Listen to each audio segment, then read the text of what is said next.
Thank you, Matthijs. Thanks for joining me today. I'd love to talk about how you were growing with Mews and how Mews was growing and what challenges have you encountered while like experiencing this rapid growth. But first, starting with you, like when you joined Mews, why did you do that, and how was your journey at the beginning? I joined 12 years ago. Richard had been working at Mews for about a year. Richard's the founder of Mews, and I joined him about a year in. Um, whilst I came out of hospitality, I had always just loved hotels, and I studied hotel management, and then I started working at Hilton. And after about a decade, I was quite disillusioned with the state of technology that I had to use in my day to day. We were still working in DOS in 2012, and I thought this is just incredible how bad the technology actually is that hotels run on, but also how insecure, like the way that credit cards are, like data, sensitive data is being like handled in back offices is it's terrible.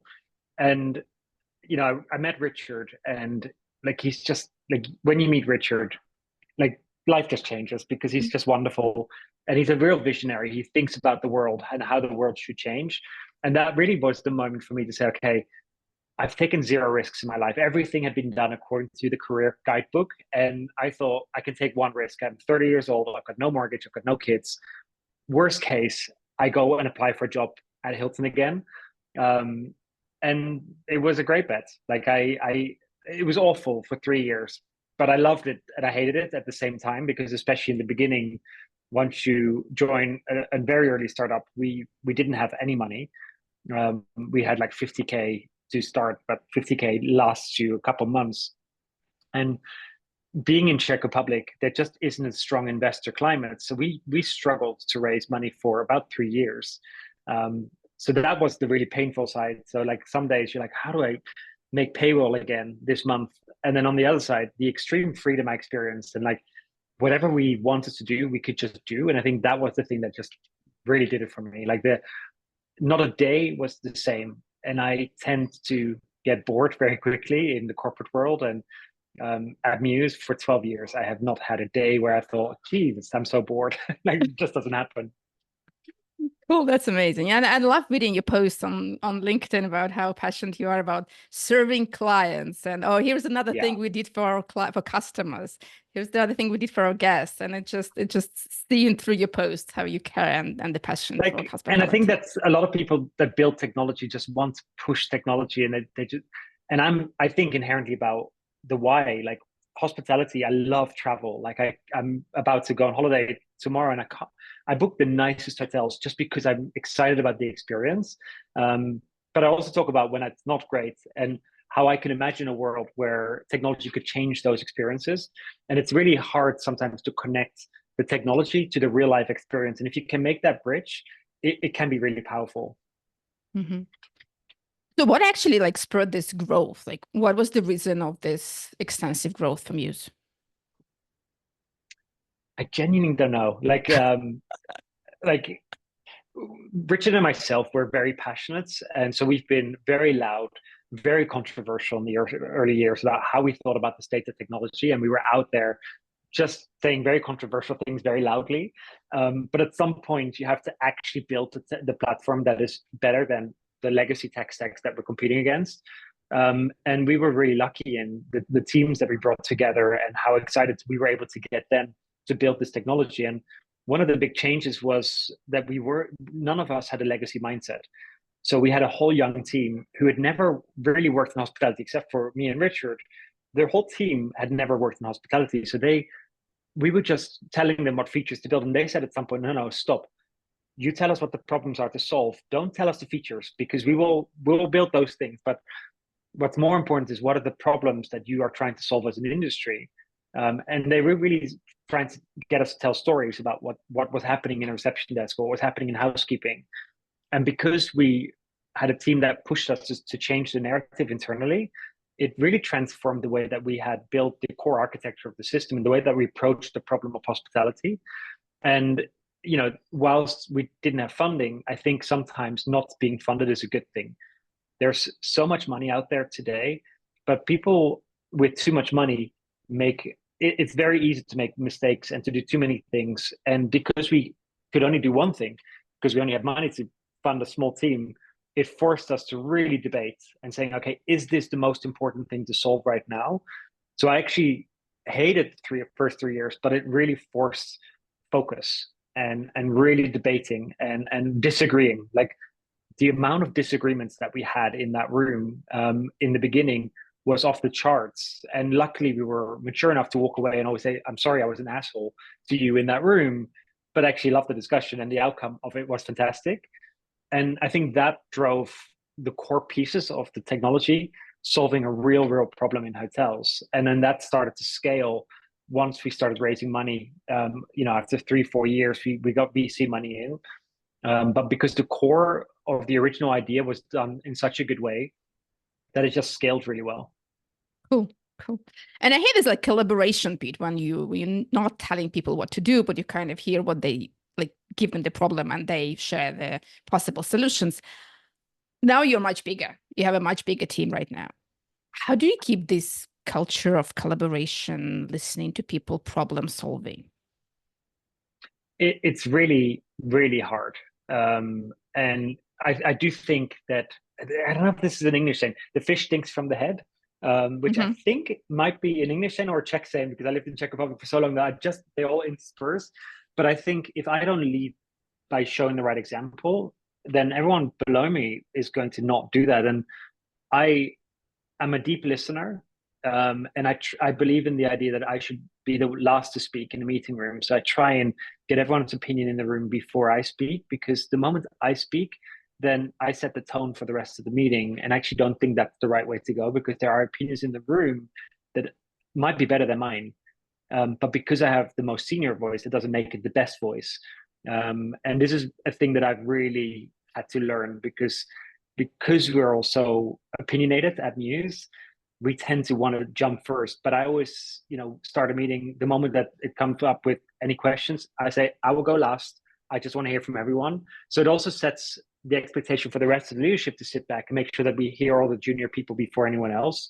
And I think that that's been one of those pieces that just listening, making sure that everyone in the room is heard, even those quieter people, we try and pull them out. And because we've morphed into a remote first environment, we're learning the lessons, because previously in the meeting room, I could see who was the quiet person. And now those people might go, they don't appear on camera, or you don't see them, or they're not engaging. And we're trying to figure this out. Like, how do you make sure that every voice is heard? But I actually think that in a remote first environment, you have so many other ways of asynchronous communication, which embraces the more quiet, talented people as well, because they have other ways to communicate rather than having to speak loudly in a meeting room. Yeah, I love that. So what were the, like, when you're looking back, like what are, or maybe still have, like what are the main challenges when you're growing fast of a fast growing company? I think one of the biggest ones that I see myself and with leaders around me is the ceiling. Like, because the ambition of the company is bigger than sometimes the ambition of the people. Like, and everyone's ambitious at Mews, but we are really ambitious as a company. And because of that, we grow faster than anyone else. We do more acquisitions than other companies. And that pushes the limits of the capabilities of people. And people have to constantly recognize when they've hit that ceiling and whether they can move the ceiling up or whether they need to take a step back. And that's a really difficult thing to do. And we've had a few of these transformational moments at our leadership level, where at some point, the early founders just, it was a moment when they're like, right, what do we do? Either you take a step back or you leave the business and you'll be wildly successful. We give everyone share options. So people are obviously compensated, but the right thing for Mews is to make sure that there's always people in the leadership room who have space between them and the ceiling, so that their personal lack of growth doesn't hold back all of the teams below them. But that is probably one of the hardest things, to recognize that someone's reached the ceiling, to have that conversation, and to then make the decision whether to step back or step out. Interesting. And you said like you're growing through sorry, mergers and acquisitions, right? And these are different. Organically is Yeah. more, but like we Okay. definitely do inorganic. So organically we grow by, I'd say, about 90%. Like we always want the organic story to be really, really strong. We want people to love what we do. But because I can only grow so fast in a market, right? I can only throw so many marketing dollars into a market before I saturate it and I just waste money. So we found inorganic to be one way to accelerate growth, just because of our ambition. So we can just hack growth in some way. So we do M&A for where we buy a legacy competitor basically, and then we migrate customers to Mews because we do SaaS, but we also do fintech, whereas the competitors only do SaaS. So we migrate the customers. We then also get fintech on top of it. So that model works beautifully well. But because we're the central infrastructure point of hotels, we also see in our marketplace what works really well. So we've done 3 different product acquisitions that we then bring in, and then we adopt those products to make sure that we can sell those to our customers. So there's a variation of M&A that we do. Mm-hmm. You bring on the teams, right, as well, or like how's it working for you? Everyone. Yeah. Like So we've how? actually Yeah. found fantastic talents in those companies. You think when you buy a legacy tech stack that you're just buying customers, but actually we found that some of the teams that are there, they've deeply experienced the problems of our industry. And actually once you bring them on board of Mews and you convert them, they're some of the best salespeople and some of the best support people that we've seen. So that's the question. Like I've been through the mergers and acquisitions, and it's a pain because cultures are different, ways of working together Yeah. are different. How do you integrate them? Yeah, and it's hard. And we spend a lot of time with the founders of those companies as we acquire to make sure that they're aligned because they're the ones that set the tone for the culture in the other company. And we really want to make sure that we find alignment. So me, myself, and Richard, we often get involved into those acquisition processes, even though we have a full ventures arm and team. But I think that personal connection at the founder level is really critical. And then once we bring them in, we fly them all into Prague. We properly onboard them into our teams. And some people don't make it, right? So sometimes the mindset is so big, the shift is so big that people don't like it. They, you know, we're a company that morphs constantly. And some people just want to know on a Monday what their job will be on a Friday. And that just isn't news. So there definitely has to be, you have to make sure that when we do an acquisition, we find the key talent in there that we want to acquire, that we want to bring in. And then for the rest, we need to make sure that we have a great onboarding program, but also admit that if it doesn't work, it doesn't work. And we have to make that decision, have that conversation fast because it is very, very intense at a high growth company. Yeah.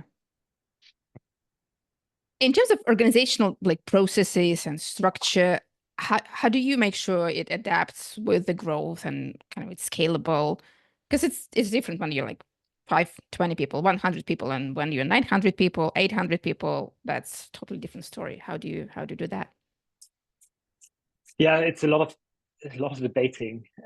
Like I'm more of an action person. I'm like, right, let's just change it. And then now I find that because it has such an impact for 11, 1,200 people in the company, you cannot just change the org structure very quickly. And we're debating whether we should have a weak or a strong matrix structure as we go forward, because we're starting to see challenges between different teams that are working in silos. But because we're so big and we've got a product that spans such a wide range across different segments and territories, the teams need to work really closely together. And the dotted lines are at the moment not working perfectly. So there's a long debate ongoing for almost a year already about, okay, so, what does this cross-functional structure look like? And what are the accountabilities between those teams? Whereas in the beginning, I would just like, great, let's just hire a chief people officer, we just structure the team. And now it's very deliberate. We have to have a communication plan for everything. You write everything down in memos, you debate it at a leadership offsite. And it's a thing that I sometimes struggle with because I love the early days where whatever I said, we just did it. And it just, it worked sometimes. And if it didn't work, we just changed it. We don't get a chance to make mistakes anymore because a mistake will cost us dearly. If I move 300 people from the one department to the next department and it fails, then that's my job on the line. So we have to be much more deliberate. And it's frustrating because I think at least I know what's happening behind the scenes, but a lot of people are like, why are they not just changing this thing? And I'm like, you don't understand the implications that this could have across the organization if we get this wrong. And that's the thing that I struggle with, the untouchable stuff that happens behind the scenes sometimes. Um, from the early days, which I just love the power that we had. We came up with a change and we just did it within a week and it was done. And now things just take months. Yeah. I mean, I know it's might be a challenge, but still, like, how do you balance this communication, like transparency on the one side, like making sure everyone is on board, and something's going behind the scene that is probably is not ready to be revealed, or maybe it's too confidential. How do you balance that? I don't have much of a filter, which is a thing I'm learning. Sometimes the filter is a good thing, but I actually believe that the more we share, the more context I give people, the better that their decisions will be. And I don't want to ever be that person at the top of the mountain that has all the context, that all decisions end up with me. I'm about to leave for a 2 week vacation and I will not come online. I will just be gone because I make sure that all my leaders have all the context that I have and that they can make the decisions without me. And sure, things go wrong that I wouldn't have done in the right way, but you can always correct those things afterwards. So I believe in giving context to people, and that ultimately, if you hire the right talent to deal with that context, it will be right. But there are pieces of it that you just want to cash flow, like throwing out our cash flow forecast without context, like really deep context on what our strategy is. People will freak out sometimes when they see the cash flow that we have. If I don't explain how the balance between debt and equity works, etc. So some pieces I'm like, let's hold back because I think it will require too much education to educate 1,200 people and not cause a panic. But most things, I will be the first to speak. I mean, and as in, if you ask me the question, I'll answer it. And I think the transparency helps our culture really well. Mhm.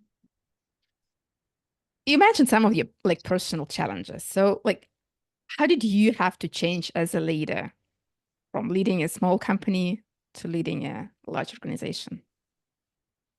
I used to be known. No, it's actually funny because we hired someone who's now in our team somewhere, and he was a trainee for me, I would say 20 years ago when I was an early manager at Hilton. And he still remembers, and I don't remember this, but he said the other day to me, he said, you were actually exactly the same back then because you said, this is your goal, go and do it. And I'm not going to tell you how to do it. You will figure it out. And if you need help, you need to ask me. And I just let him run with it. And he's like, you never really got involved until something went wrong. And then you would step in. And he's like, you haven't changed. That's still how I operate. I try and lead with trust unless something goes wrong and I lose the trust, then I become a micromanager, and that's not always healthy, being a micromanager. But when the shit hits the fan, I can jump into any situation to get to the root cause and try and find a solution. It might not be the greatest for the interpersonal relationships, but in that moment, I'm just there to protect the business. So if something goes really, really wrong, I will become a very specific micromanager because I want to fix it so that the business doesn't hurt from it. But in those situations, usually there are some victims along the way, which is they're not my finest moments, but ultimately I'm just here to protect the business. But most of the time, 90% of the time, I really just say, okay, you run with it because you are the specialist in this field. I trust that you have it. We've spent so much time hiring you and bringing you in, so I trust that you have it. And I lead with trust, and I think that's probably the best way to manage people. Cool. And that's this thing that stayed the same. Is there anything that has changed? Like recognizing where my limits are. I am definitely not the smartest person in the room most of the time. I just have more context than others. And I've embraced that I should hire smarter people than me below me in my leadership team because they'll lift me. And I think in the early days, I wanted to be the smartest person. I really struggled with the idea that I wasn't. But I've only done hotel management. But luckily, I worked really, really hard to compensate for the lack of education. Um, and in the early days, I just wanted to be involved in everything. I wanted to prove people that I could do it. And I've actually learned that just there are better people for certain jobs and specialties. So just bring them in. They will raise you. Like the right people will help raise you. They won't fight for your job because I think a lot of junior managers are always afraid when you bring in someone stronger than you that they'll take your job. I no longer have that fear. I know that when you bring someone in your team that has the right intent, they're not going to fight for your job. They will just push you as a manager. And at some point, you will give that back to them and you reward them. And that's definitely been one of those pivotal moments where I thought, okay, I don't have to be worried about people stealing my job. Because if they do, then it's great for the company. But actually, most people have the right intent and they'll push you up. Cool. Looking back, can you think of any decisions or strategies that you would approach differently while managing this growth? Um, it is sometimes the micromanagement. I've worked with my coach on recognizing when I show the signs of micromanagement, and when I catch up with my coach once every 6 weeks, and I talk through situations, and she said, "Are you recognizing what you're about to do? You're about to alienate a person in your team with your behavior." And sometimes I say, "You're right. I should pull back," or I should tell that person saying, "I'm recognizing that I'm showing tendencies of micromanagement, and it's because you're not giving me the right information that I need to calm down." And sometimes I'm like, yes, it is intentional. But through the conversations with my coach, I've learned to recognize the behaviors that I can figure out whether it's intentional or not, and then correct for that. And I think that's been a real eye opener for me. Cool. Yeah. Awareness of, okay, well, what are you doing? Why you're doing is, yeah, very important. Yeah, yeah. Like what are the underlying motivations to the behavior that you're showing? Most of the time, I don't think about it. In the moment, I'm just angry at something, just angry at something that happened. And I'm trying to fix it, but because I'm so focused on fixing the problem, I walk over people along the way, and it's not worth fixing the small thing to walk over the people that I want to work with long term. And it's just once you recognize the behavior, you know, today I've been micromanaging something and I recognized as I was doing it, but I thought, but in this case, it's worth it. But just because I'm consciously thinking about it, I'm okay with it because I made the choice to do it. Cool. What advice would you give to a CEO that's about to experience this company organizational growth? I've never listened to advice. I find that it is good to hear it, but not to follow advice of others blindly because no one has the context about your business that you have. So I read a lot. Like we have a massive group of nerds at Mews that read and share articles and podcasts with each other. And I think it's really good to collect as much macro perspectives on things, but ultimately only you know what the right decision is. And just listen to your instincts. If you've got it, you're going to make it. And if you don't have it, then that sucks. Then, your business might not make it long term. And then the best thing you could do is hire a leader that could do it. Because there is definitely the early stage entrepreneur, and then you suddenly morph into a leader. And that's a massive move. And I've been lucky that I have been able to make that switch. But it's complete, like I only sit in meetings today. I don't have time to go through product renderings and give my feedback, etc., which I deeply miss. But I recognize it, and I think, do I still love my job? And I still love my job. I still wake up every day thinking, yeah, I love everything I do. And despite having to go to a profit and loss meeting, or despite having to go through legal documents, things I really do not enjoy, but I recognize that that's part of the job. And through that, I get to enjoy the good parts as well. And the good parts are so much more exciting on the overall scale. Like the impact that we're having on the industry is the thing that just excites the hell out of me. Yeah, yeah. So speaking about the future, as you look into the future, what is the next challenge from Mews? So we're growing at insane pace. Like we're growing 50, 60% this year. And, at the scale that we're at, that becomes a problem. Is like we want to continue scaling at that scale, but at the same time innovate still. Like I don't want to just build features to match the competitor. We're really looking to become a category of one. And we're doing that by rethinking what a modern tech stack for a hotel looks like and really trying to invest in innovation, which is hard when your customers are getting bigger and they have more of a mandate or dictate to you about what they want. And we always consciously put aside a piece of our budget that is just purely for innovation, for things that we know long term is going to have an impact. And that's really the thing that excites me, like how we've moved in hotels from selling bedrooms to selling, we call it spaces and objects. So we can map out anything in a hotel. So the way that you go into a hotel today and you book a room, I'd like to book my co-working desk in the lobby as well, because I'm a hybrid worker. I want to book that bicycle as well, all in one flow. And we've been able to enable all these pieces to come together into one single system. So I think we're going to go far beyond hotels into, we've gone to student living now. I think we're going to senior livings at some point in the future. Just anything that deals with inventory of different spaces, we can probably tackle going forward. So for the next few years, we're squarely in hospitality, but slowly the pieces will come together to go far beyond hospitality. Amazing. Great. Love the future that you're creating. So we've covered all the questions that I have. Is there anything that I haven't asked you, but you want to share with the audience? No, I liked your questions actually. They were very wide ranging.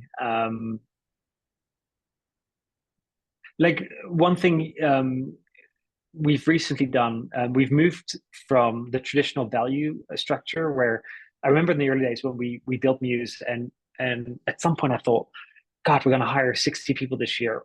Should we define what we stand for, what our culture is, what are the values? And then we ended up thinking, okay, these individuals represent our culture best. So what are the common values? And then we set the values and we iterated on those over the last 5-6 years. And then this year we thought there's just so much space for misinterpretation with the traditional value framework. And we wrote a constitution for Mews, and we got rid of the values, and we said, okay, these are the 8 articles, and they give much more depth about the behaviors and what good looks like at Mews. And we've just introduced it to the company, and we're really excited to see this figure this out. Like, because what we found with the 5 value words, there was just space for misinterpretation. Like we had ambitious as one of them, but it could be weaponized to people. So on the one side, I'd be like, great, I love your ambition. But on the other side, they would use it as like, well, you're not very ambitious. You went home at 5 yesterday. And we're like, no, that's not how we intended that word. But with the Constitution, we have much more space to really define what great looks like and how we build trust. And, we use humor across our culture, but that wasn't one of the values. But we're really like a really funny bunch. And the Constitution just allowed us to take it to the next level. And I don't know where it's going to end. Maybe we'll end up with the values, but I think for now, it's the right thing for us. Yeah. I mean, I so much agree with that because I was working for the company and we ditched the values, but we created a philosophy. There was a company's philosophy, which is a kind of description of how we work together. And yeah, so it's not just That's the 5 pretty much words. what we did. Yeah, love that. Yeah. Is it something like, is it like internal document, or is it possible to share it with the wider audience to know like what it's like to work in Yeah, Mews? we're going to share it. So we're looking at opening up. So like everything else, we try and publish publicly. We just need to build the page, but we will definitely be sharing this publicly in the coming weeks.